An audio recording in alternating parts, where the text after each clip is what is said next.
Assalamualaikum warahmatullahi wabarakatuh.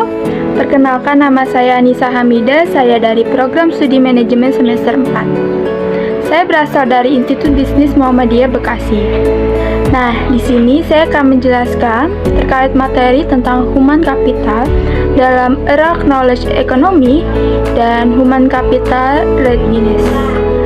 Nah, tanpa berlama-lama lagi, maka langsung saja kita ke penjelasannya. Nah, di sini ada human capital. Apa sih human capital itu?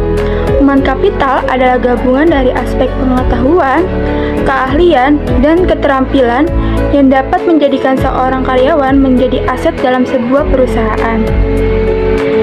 Nah, pengertian human capital ini merujuk pada seluruh sumber daya yang dikontribusikan secara utuh untuk keberlangsungan organisasi. Sumber daya tersebut antara lain sumber daya fisik, knowledge, sosial, dan juga reputasi atau image organisasi. Pada era industri, sumber daya manusia dihargai karena kekuatan dan ketahanan fisik manusia untuk mencapai target suatu organisasi atau perusahaan. Saat ini, dunia industri dan lingkungan kerja telah memasuki era knowledge economy. Di era knowledge economy ini terjadi banjirnya informasi jauh melebihi yang dibutuhkan. Canggihnya sistem informasi dan telekomunikasi global via internet dan telepon seluler mengakibatkan derasnya informasi yang diterima meskipun banyak dari informasi tersebut kurang diperlukan. Begitu banyak yang ada membuat para profesional tersebut harus mampu menyaring dan memanfaatkan informasi yang bermanfaat bagi solusi atau masalah yang dihadapinya. Karena itulah dari para profesional atau worker tersebut dituntut memiliki kemampuan untuk menyaring informasi yang didapatkannya, kemudian mentransformasikan dan membagikan tacit dan explicit knowledge yang telah ia dapat kepada kolega atau rekan kerja lainnya.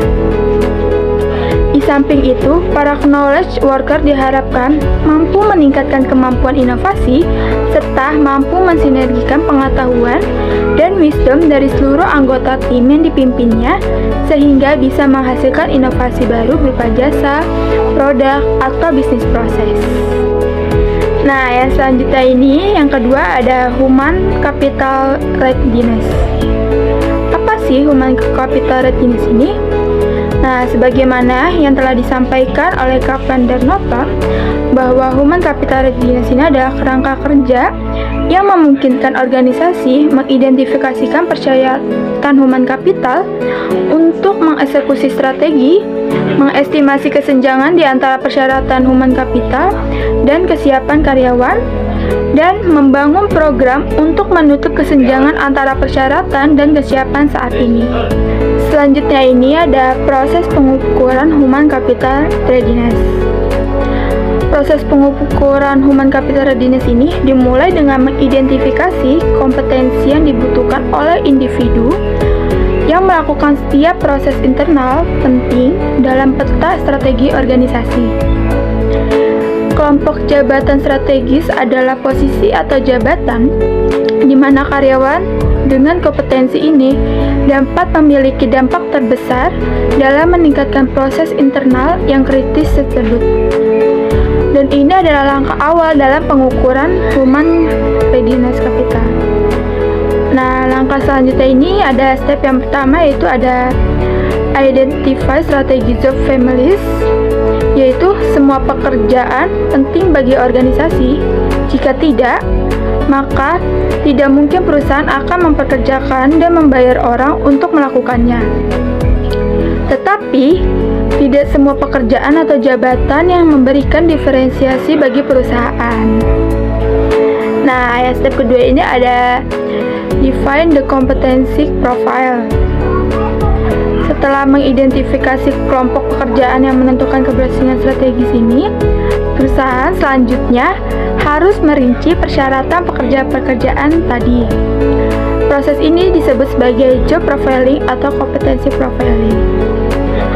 Profiling kompetensi menggambarkan pengetahuan, keterampilan, dan nilai-nilai yang dibutuhkan karyawan untuk dapat berhasil dalam posisi tertentu.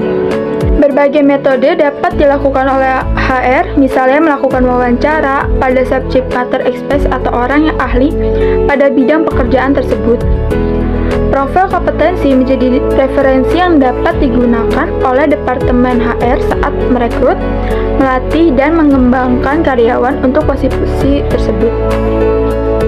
Nah, yang ketiga ini ada Assess Human Capital atau Strategi Readiness. Selanjutnya, organisasi harus menilai kapabilitas dan kompetensi karyawan saat ini dalam kelompok pekerjaan strategi tersebut. Asesoris dapat memilih dari berbagai pendekatan untuk mengevaluasi kinerja dan potensi setiap individu. Misalnya, seorang karyawan mungkin melakukan penelitian diri terhadap persyaratan pekerjaan. Kemudian, didiskusikan dengan mentor atau manajer karirnya. Sebagai alternatifnya, asesor dapat meminta umpan balik 360 derajat dari beberapa individu tentang berbagai aspek kinerja karyawan tersebut.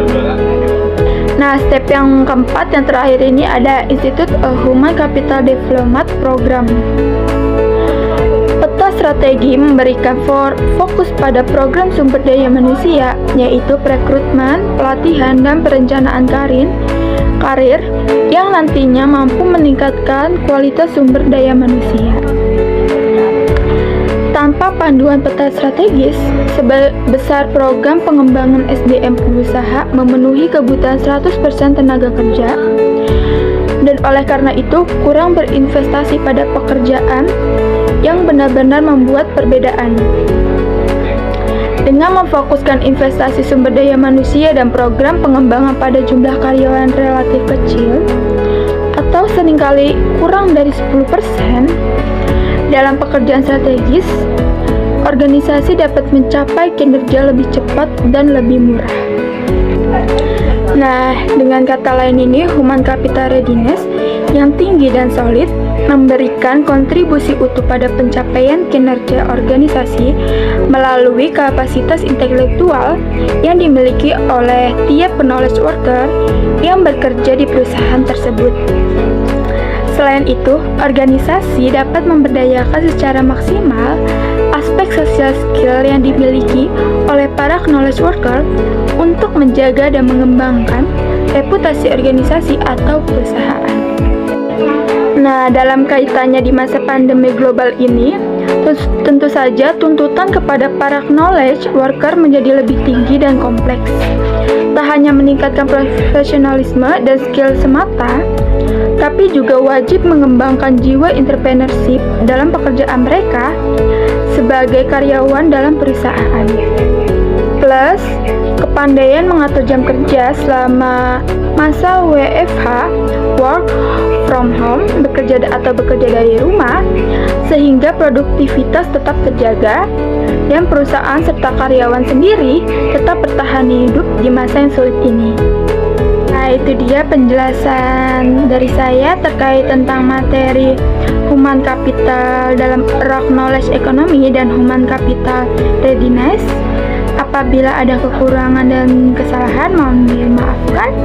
Terima kasih yang sudah menonton video ini. Sampai ketemu lagi. Dadah, bye-bye.